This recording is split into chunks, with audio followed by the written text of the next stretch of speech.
আপনি আবার আল্লাহর কাছে যান, গিয়ে কমিয়ে নিয়ে আসেন। 50 ওয়াক্ত নামাজ আপনার উম্মতরা পড়তে পারবে না। ফাইন্নি বালাউতু উম্মতি, আমি আমার উম্মতকে পরীক্ষা করেছি, ওরা 2 ওয়াক্ত আদায় করতে পারে নাই, আপনার উম্মতরা 50 ওয়াক্ত আদায় করতে পারবে না। আপনি আল্লাহর দরবারে যান। মুসা নবীর কথা অনুযায়ী আল্লাহ নবী, বিশ্ব নবী, তিনি আল্লাহর দরবারে গেলেন। 5 কমানো হলো, এরকম করে করে আসা যাওয়া হলো। 9 বার তিনি গেলেন। এবার বলেন 5 নং 45 কমলে 50 থেকে থাকে কত? 5 নিয়া নবীজি আসতেছেন। মুসা আলাইহিস সালাম বলেন আপনি আবার যান। লম্বা চড়া হাদিস। নবীজি বলেন ইস্তাহিয়াইতু, আমার লজ্জা লাগে, কতবার গেলাম। এই হাদিসের ব্যাখ্যায় আল্লাহ ফাতহুল বারীতে, আল্লামা ইবনে হাজার আসকালানী ফাতহুল বারীতে অনেক লম্বা চড়া ব্যাখ্যা করেছেন। ফাতহুল বারী সাধারণ কিতাব না, এটা আল্লামা ইবনে হাজার আসকালানী, যিনি 25 বছর সাধনা করে এই কিতাব লিখেছেন। এই যে আলেম তো পাশে বসায়, একটা কঠিন একটা কিতাব এটা। এই কিতাবটা তিনি হাদিসের ব্যাখ্যা করেছেন, অনেকগুলো কথা তিনি এনেছেন। মজার মজার কথা এখানে আছে, সব তো বলার সময় পাবো না, শুধু একটা বলি। সম্মানিত হাজিরিন, মুসা আলাইহিস সালাতু ওয়াস সালাম বিশ্ব নবীকে বারবার পাঠালেন, 9 বার পাঠালেন। কেন পাঠালেন? শুধু কি কমানোর উদ্দেশ্য ছিল, না আরো কোনো উদ্দেশ্য মুসা পয়গম্বরের ছিল? ফাতহুল বারীতে আল্লামা ইবনে হাজার আসকালানী, যিনি তার কিতাব 25 বছর সাধনা করে লিখেছেন, বুখারী শরীফের চাইতে ওটার গুরুত্ব আলেমদের কাছে বেশি, কারণ ওটার সরা সেখানে পাওয়া যায়, ব্যাখ্যা ওখানে পাওয়া যায়।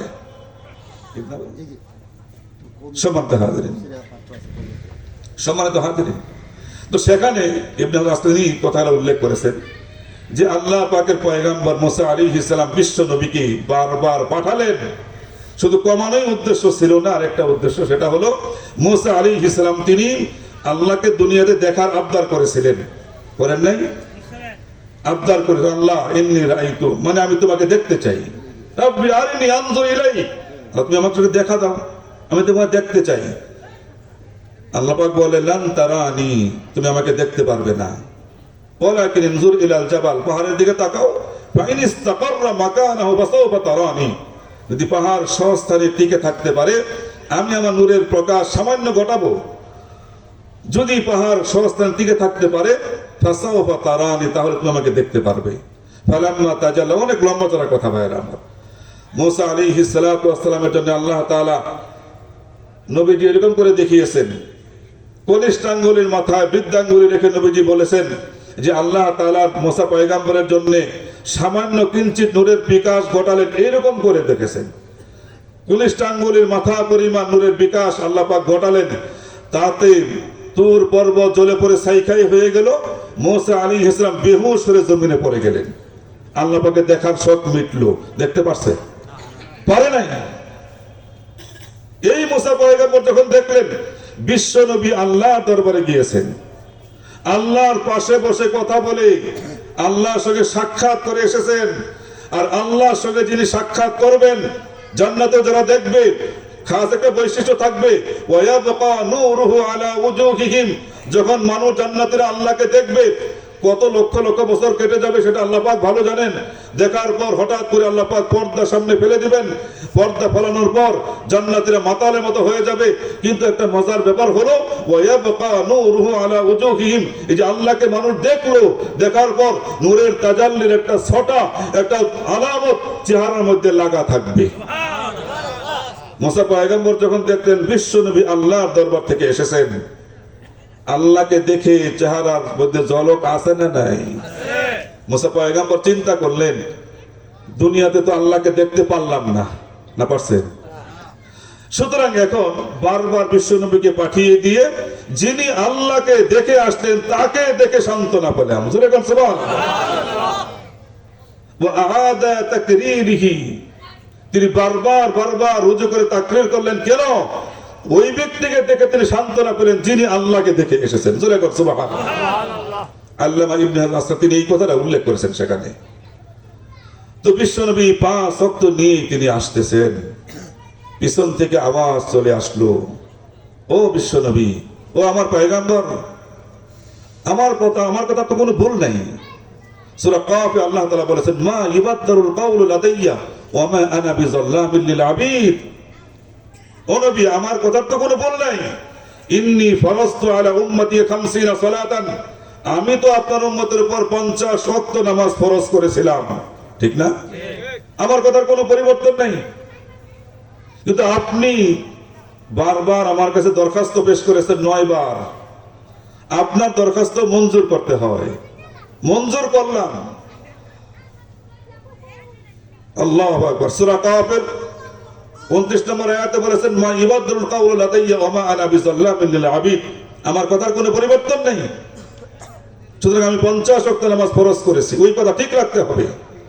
আবার সূরা আনআম 160 নম্বর আয়াত আল্লাহ তাআলা বলেছেন, মান জাআ বিল হাসানাহ ফালাহু আশরু আমসালিহা, একটা নেক কাজ করলে কয়টা নেকি? জোরে কোন? 10টা নেকি আয়াতের ভিতরে। আল্লাহ পাক পিছন দিয়ে ডাক দিলেন, বন্ধু শোনো, মা ইবাদুল কাউলু লাদাইয়া, আমার কথার কোনো পরিবর্তন নাই, আমার সেই কথাও ঠিক থাকলো।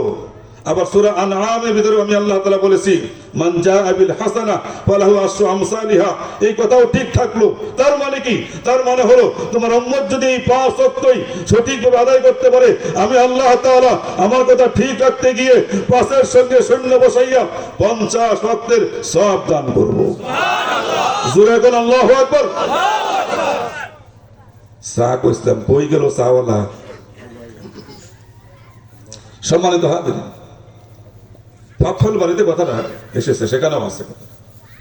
ভাইরা আমার, তো এই যে 50 ওয়াক্ত নামাজ থেকে 5 ওয়াক্ত আসলো, এই 5 ওয়াক্ত আমরা এখন আদায় করতেছি না।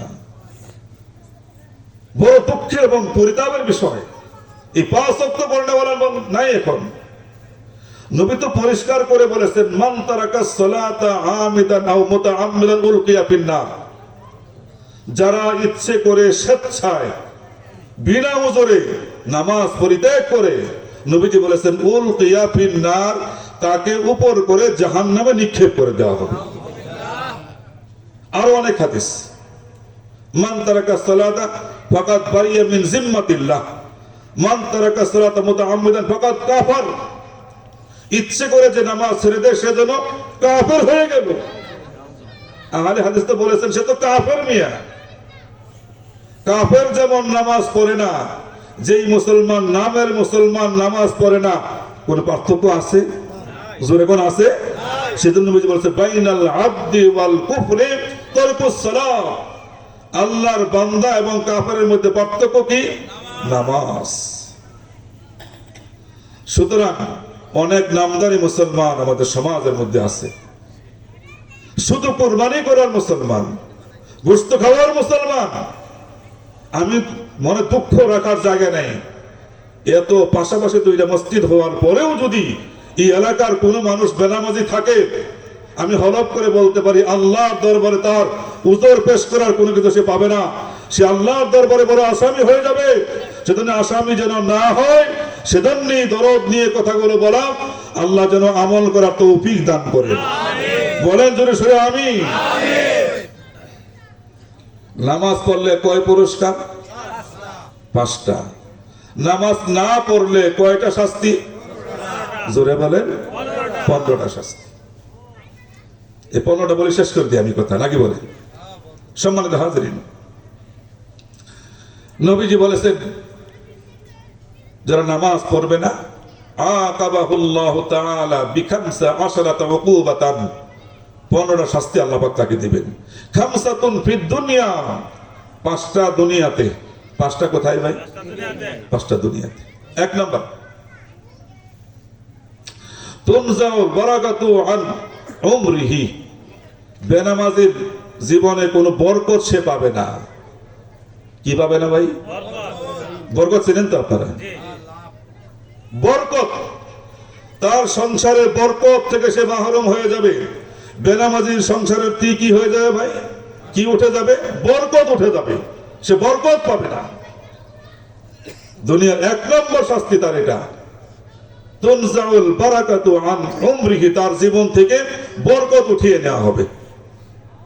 2 নম্বর, তুমহা সীমাউস সালিহিনা আন ওয়াজহিহি, তার চেহারা থেকে নেককারের আলামত মুছে দেওয়া হবে। নাউজুবিল্লাহ বলেন। দেখলে বোঝা যাবে যেটা সিটার বাটপার। বুঝেন না এই কথাটা? দেখলে কি বোঝা যাবে ভাই? সিটার বাটপার বোঝা যাবে। বেনামাজি এত বড় খারাপ, এত বড় খারাপ, শয়তান তাকে ভয় পায়। শয়তান ভয় পায় কেন? দেখেন, আজান দিলে শয়তান এই এলাকা ছেড়ে পালায়, ঠিক না? সবাই জানে এটা। কিন্তু আজান হওয়ার পর কিছু বাটপার দেখবেন থাকবেন মসজিদের পাশেই চায়ের দোকানে বসে থাকে। শয়তান আজান শুনেই তো পালায়, পালানোর সময় তখন বলে যায়, এই দায়িত্ব দেওয়া যায় তো মাশাআল্লাহ, যে বেনামাজি বসে আছে তা আমার বস, এটা তুমি থাকো, আমি গেলাম। সম্মানিত হাজিরিন, বেনামাজি এত খারাপ, এত খারাপ। আল্লাহ আল্লাহ আল্লাহ। তো এক নম্বর হলো বরকত তার জীবন থেকে উঠে যাবে। দুই নম্বর, নেককারের আলামত তার চেহারা থেকে মুছে দেওয়া হবে। তিন নম্বর, কুল্লু আমালিন ইয়ামালুহু লা ইয়াজরুহু আল্লাহু আলাইহি, সে যত আমল করবে কোন আমল আল্লাহর দরবারে কবুল হবে না। বেনামাজি কুরবানি করলে আল্লাহ পাক সওয়াব দিবেন না, জোরে বলেন না। বেনামাজি আল্লাহর ঘরে দান করলে সেই সওয়াব আল্লাহ পাক দিবেন না। এই হাদিস যদি সত্য হয়ে থাকে, নবীজি বলেছেন কুল্লু আমালিন ইয়ামালুহু লা ইয়াজরুহু আল্লাহু আলাইহি, বেনামাজি যত আমল করবে কোন আমলের আল্লাহ পাক বদলা দান করেন না। চিন্তা করেন, এবার আপনি হজ করতে পারেন, আপনি দান করতে পারেন, কুরবানি করতে পারেন, অনেক কিছু আপনি করতে পারেন, তো বেনামাজির কোনো আমল আল্লাহর দরবারে কবুল হয় না যদি সে নামাজ আদায় করে। সেদিন আগে নামাজ পড়ো, তারপরে কুরবানি করো। আগে নামাজ পড়ো, তারপরে রোজা রাখো। আগে নামাজ পড়ো, তারপরে মজা করে ইফতারি করো। সম্মানিত হাজিরিন, 3 নম্বর গেল না, 4 নম্বর,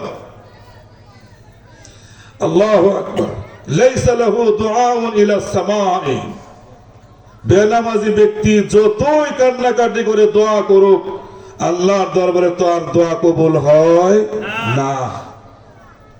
বেনামাজির দোয়া আল্লাহর দরবারে কবুল হয় না। 5 নম্বর, লাইসা লাহু হাক্কুন ফি দুআইস সালিহিন, বেনামাজির ব্যক্তির জন্য যদি কোনো আল্লাহওয়ালা ও কোনো নেককার বান্দাও দোয়া করে সেই দোয়াও কবুল করা হয় না। বুঝেন না এই কথাটা?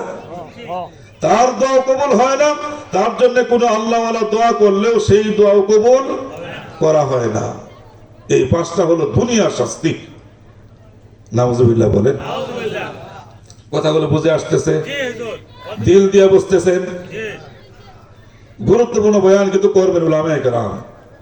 আমি আপনাদের সামনে সবসময় থাকি, আর জরুরত এটা এবং বলা দরকার এটা, যেহেতু মসজিদ এখানে হয়েছে, দরকার হলো এটা। এখানে আমার বড় কষ্ট লাগে যারা নামাজ পড়ে না, যুবক মানুষ, সুস্থ মানুষ নামাজে আসে না।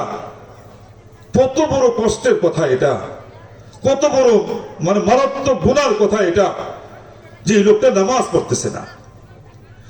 এক ওয়াক্ত নামাজ যদি ওয়াক্ত মতো না, খেয়াল করেন, যদি এক লোক যদি কেউ নামাজ না পড়ে না, পড়লো ওয়াক্ত ছাড়া পড়লো, সময়কে বাদ দিয়ে সে অন্য সময় আদায় করলো, যদি এর কারণে সে তার 2,88,00,000 বছর জাহান্নামে আগুনে জ্বলতে হবে।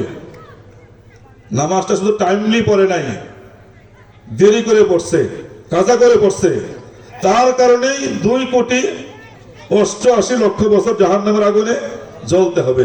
নামাজ না পড়লে কি হবে? আল্লাহু আকবার, আল্লাহু আকবার। আল্লাহ তুমি এই এলাকার মানুষদেরকে, মা বোনদের সবাইকে আল্লাহ দিল দিয়া কথাগুলো বুঝবার এবং আমল করার তৌফিক দান করো।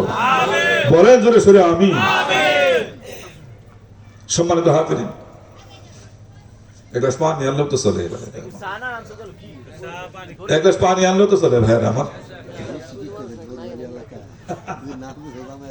আল্লাহ আল্লাহ আল্লাহ। সম্মানিত হাজিরিন, এই এলাকার মানুষ আরো অনেকে আছে ভাইয়ের আমার। আমি তো পরিষ্কার দেখতে পাচ্ছি এলাকার মানুষ ছাড়াও অনেক বাহির থেকে মাহফিলে এসেছেন। বেশিরভাগই দূর থেকে এসেছেন। কাছের অনেক মানুষ এখনো আসেন নাই, এখনো আপনারা আসেন নাই। জানি না আল্লাহ পাক তাদেরকে কি বুঝতেছেন। আল্লাহ পাক তাদেরকে বুঝার তৌফিক দান করুন, বলেন আমিন। আসার তৌফিক দান করুন, বলেন আমিন। যিনি আপনাদেরকে মসজিদে আসতে নিষেধ করে, তিনি আপনাদেরকে মাহফিলে আসতেও নিষেধ করে, ঠিক কিনা? আপনার তার পালায় কিন্তু পড়েছেন আপনারাও। যেই খুব কষ্ট এটা, যারা মসজিদে নামাজ পড়তে আসে না, ওরা মাহফিলেও আসে না। মাহফিলে আসতে, বয়ান শুনে শুনে আসতে দিল নরম হয়, কথাগুলো বুঝে আসে, নামাজে আসে। তো বেনামাজিরা এত খারাপ, ওরা না মসজিদে আসে না মাহফিলে আসে। বয়ান করা হয় ওদের জন্যে, বেনামাজির জন্য বয়ান করা হয়। ওরা না বয়ান শুনেন, না বয়ান শোনার জায়গায় আসে। শুধু মাইকের মধ্য দিয়ে তাদেরকে বলতে চাই যে আপনারা একটু কানটা সজাগ রেখে একটু কথাগুলো শোনেন। আমি আপনাদের দুশ্মন নয়, আমি আপনাদের হিতাকাঙ্ক্ষী। আপনার দুনিয়ার জিন্দেগি শেষ হবে, এই ধন সম্পদ শেষ হবে একদিন, এই যৌবন শেষ হবে, দুনিয়ার হায়াত শেষ হবে। অন্ধকার কবর কিন্তু সামনে আসতেছে। অনেকে আপন ভাইকে রেখে আসলাম, বোনকে রেখে আসলাম, বাবাকে রেখে আসলাম, বন্ধুকে রেখে আসলাম, আপন জনদেরকে চোখের সামনে রেখে আসতেছি। আর আমরাও আস্তে আস্তে তাদের ধারাবাহিকতায় সেই কবরের দিকে আস্তে আস্তে আগাইতেছি, ঠিক না? সেই অন্ধকার কবরে একাই আপনাকে সেখানে থাকতে হবে, কেউ যাবে না আপনার সঙ্গে। আপনি যতই বুঝেন, যতই না বুঝার বান করেন, যেগুলো মনে হয় আমার জন্য বলা হচ্ছে না, দুনিয়া সব বুঝেন আপনি। একটা লাউ কিনতে গেলে বাত্তি না আবাত্তি, আপনি এত 4-5টা চিমটি দিয়ে তারপরে আপনি লাউটা কিনেন, আপনার পরকালের জীবন নষ্ট হচ্ছে, অনন্তকালের জীবন আপনার নষ্ট হয়ে যাচ্ছে। আপনি সেজন্য একটু চিন্তা করেন না। বুদ্ধিমানের কাজ না ভাই, এটা মোটেও বুদ্ধিমানের কাজ নয় এটা।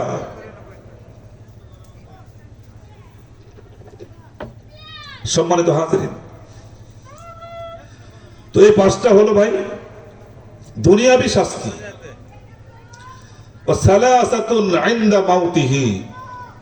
মরণের সময় 3টা শাস্তি। কয়টা মরণের সময়? মরণ আমাদের আছে না নাই? জোরে কোন? এমন একজন লোক দেখান এখানে যে মরবো না, আছেন কেউ? আমরা মরবো কারা কারা? আল্লাহু আকবার। সবাই মরবো আমরা। আচ্ছা, হাত না উঠাইলে তো মরবো নাকি বলেন? যারা বাইরে আসলে নামাজ পড়ে না, ওরা মরবে না? আল্লাহ আল্লাহ। মরণ আমাদের সামনে অপেক্ষা করতেছে। কার যে কোন সময় মরণের ডাক চলে আসে আমরা কি বলতে পারি? প্রত্যেকের কপালে মাকতুবুন উমরুহু বাইনা আইনাইহি, প্রত্যেকের কপালে তার বয়সের সময়সীমা লিখিত আছে। লম্বা চড়া একটা হাদিস বাবুস সালামের ভিতরে এসেছে, লম্বা চড়া হাদিস, সেখানে এসেছে মাকতুবুন উমরুহু বাইনা আইনাইহি, প্রত্যেকটা বান্দার হায়াতের সময়সীমা তার কপালে লেখা আছে। কার কয়দিন কেউ জানি না আমরা। তো সময় শেষ হলে অন্ধকার কবরে যেতে হবে, একা একা সেখানে থাকবো। ওটা খুব উন্নত মানের ঘর না মাটির ঘর? মাটির ঘর। দেহে কি পরানো হবে? সাদা কাপড়ের কাপড়, ঠিক না ভাই? আমাকে অনেকে অনুরোধ করছেন একটা গজল গাওয়ার জন্য। গজল তো আমি জানি না, অনেক মহিলারা বলছেন যে ওর একটা গজল গাওয়ার জন্য। কাপন আমার আপন, কবর আমার গাটি, ওই কবরে যেতে হবে, থাকবে না কেউ সাথী। কাপন আমার আপন, কবর আমার গাটি, ওই কবরে যেতে হবে, থাকবে না কেউ সাথী। তোরে কোন ঠিক কিনা? গাইবেন আপনারা আমার সঙ্গে? তাহলে সবাই বলেন ইনশাআল্লাহ। কাফন আমার আপন, কবর আমার ঘাটি, ওই কবরে যেতে হবে, থাকবে না কেউ। ওই কবরে যেতে হবে, থাকবে না কেউ, থাকতে হবে নিরালায়, একা একা বাসতলায়, থাকতে হবে একা একা বাসতলায়, চতুর্দিকে রবে শুধু মাটি, চতুর্দিকে রবে শুধু মাটি। জুড়ে কর ঠিক কিনা? মুনকার নাকির আসিবে, সওয়াল জবাব করিবে, না পারিলে সওয়ালের জবাব, শুরু হবে কবরের আযাব। ঠিক কিনা? জোরে কোন? কি প্রশ্ন করা হবে? মার রাব্বুকা মান নাবিয়্যুকা মা দীনুক, তোমার রব কি, নবী কে, দিন কি? ও মুসলমান বন্ধুরা আমার, বেনামাজি ব্যক্তির জন্য 15 প্রকার শাস্তি দেওয়া হবে। 5টা দুনিয়াতে বললাম। সালাসাতুন ইনদা মাউতিহি, মওতের সময় 3টা শাস্তি হবে ভাইরা আমার। 1 নম্বর, বেনামাজি ব্যক্তির ইয়ামুতু জালিলা, বেনামাজি ব্যক্তির মরণ হবে লাঞ্ছনা অপমানিত সঙ্গে, তার মরণ হবে। নাউজুবিল্লাহ বলেন। বেনামাজি ব্যক্তির জিল্লাতের মরণ হবে, তার অপমানের সঙ্গে মরণ হবে, অপবিত্র হতে পারে, ইজ্জতের মরণ তার নসিব হবে না। 2 নম্বর, ইয়ামুতু জুআন, বেনামাজি ব্যক্তি ক্ষুধার্ত অবস্থায় মারা যাবে, তার পেট ভরবে না, তার তৃপ্তি হবে না। 3 নম্বর, ওয়ায়ামুতু আতশানান, বেনামাজি ব্যক্তি তৃষ্ণার্ত নিয়া, তার তৃষ্ণা নিয়া সে মরবে। নবীজি বলেছেন, ওয়ালাউ সুকিয়া বাহরুদ দুনিয়া, জুটি গোটা দুনিয়ার সমস্ত দরিয়ার পানিগুলো, সমুদ্রের পানি যদি ওকে পান করানো হয়, তারপরেও তার তৃষ্ণা নিবারণ হবে না। 3টা হলো মওতের সময় জিল্লাতের মরণ, ক্ষুধার্ত নিয়ে মরণ হবে, তার তৃপ্তি হবে না, তৃষ্ণার্ত অবস্থায় মরণ হবে। মওতের সময় 3টা। সালাসাতুন ফিল কবরি, কবরের ভিতর 3টা শাস্তি হবে। জোরে কোন কয়টা? কবর সামনে আছে না নাই? 3টা হলো ভাইরা আমার কবরের ভিতরে। 1 নম্বর, ইউদাইয়াকু আলাইহিল কবর, বেনামাজির কবরটাকে সংকীর্ণ করে দেওয়া হবে। কেমন সংকীর্ণ? 2 দিক থেকে কবর এমন চাপ দিবে, নবীজি বলেন, হাত্তা তাখতালিফা আদলাউহা, পাজরের এক পাজরের হাড্ডি গুলো ভেঙে আর এক পাজরের ভিতরে ঢুকে যাবে। 1 নম্বর, কবরটাকে সংকীর্ণ করে দেওয়া হবে। 2 নম্বর ভাইরা আমার, ওয়ায়ুকাদু আলাইহিল কবরু নারান, বেনামাজির কবরের ভিতরে আগুন জ্বালিয়ে দেওয়া হবে। আসুরে কোন? একটুবার চিন্তা করেন ভাইরা আমার, কবরের ভিতরে আমরা শুয়ে আছি। বর্তমানে দেখেছেন অনেক জায়গায়, অনেক বিল্ডিং এ দেখেছেন আপনারা আগুন লাগে, ঘরের ভিতর আগুন লেগেছে, চারদিক দিয়া বন্ধ, দাউ দাউ করে আগুন জ্বলতেছে। দৃশ্যগুলো আমরা অনেকেই দেখেছি। এই জ্বলন্ত আগুনের ভিতরে একটা লোক পড়ে আছে, বাহির থেকে দেখলেই মনটা কেমন লাগে ভাইরা আমার। না বের হওয়ার কোনো উপায়, না কিছুই কোনো উপায় নেই বের হওয়ার। আগুনে ধাউ ধাউ করে যে লোকটা জ্বলে পড়ে ছাইখাই হয়ে যায়, কেমন শাস্তি সে অনুভব করে। একবার চিন্তা করেন, আপনি কবরের জগতে চলে গেলেন, যেখানে চারদিক দিয়ে আটকিয়ে দেওয়া হয়েছে, সেই কবরটাকে যদি আগুন দিয়ে জ্বালিয়ে দেওয়া হয়, আগুন ধরিয়ে দেওয়া হয়, আগুন যদি জ্বলতে থাকে, আপনি যদি সেই আগুনে জ্বলতে থাকেন, অবস্থাটা কেমন হবে? নবীজি বলেছেন, ইউকাদু আলাইহিল কবরু নারান, তার কবরে আগুন জ্বালিয়ে দেওয়া হবে। ফায়াতাকাল্লাবু আলাল জামারি লাইলা ওয়া নাহারা, সেই কবরের ভিতরে রাত্রি দিন সে জ্বলতে থাকবে। জোরে বলেন নাউযুবিল্লাহ। 3 নম্বর, ফায়ুসাল্লাতু আলাইহিল কবরু সুবাত, কবরের ভিতরে একটা বিষধর সাপ নিয়োগ করে দেওয়া হবে। ইসমুহু আল সুজাউল আসরা, যেটার নাম হবে বিষধর সাপ। কবরের ভিতরে তাকে নিয়োগ করে দেওয়া হবে, কবরে সাপ দেওয়া হবে। আল্লাহু আকবার। নবীজি বলেছে সাপটা কেমন? আইনুহু মিন নার, যে সাপের চোখ হবে আগুনের। চোখ কিসের ভাই? আইনুহু নার, আইনাহু মিন নার, তার দুটি চোখ হলো আগুনের। আযফারুহু মিন হাদিদ, নখ হবে লোহার। কিসের নখ? লোহার নখ। আল্লাহু আকবার। তুলু কুল্লি জাফরিন মাসিরাতু ইয়াউমিন, এক একটা নখ লম্বা হবে একদিন যেতে যতটুকু লম্বা হয়, এই একদিনের দূরত্বের সমান তার এক একটা নখ লম্বা হবে। ওয়া ইউকাল্লিমুল মাইয়িতা, সে মৃত ব্যক্তির সঙ্গে কথা বলবে। বিসাউতির রাদি, এ ঠাডা মারে না, ঠাডা শোনেন না?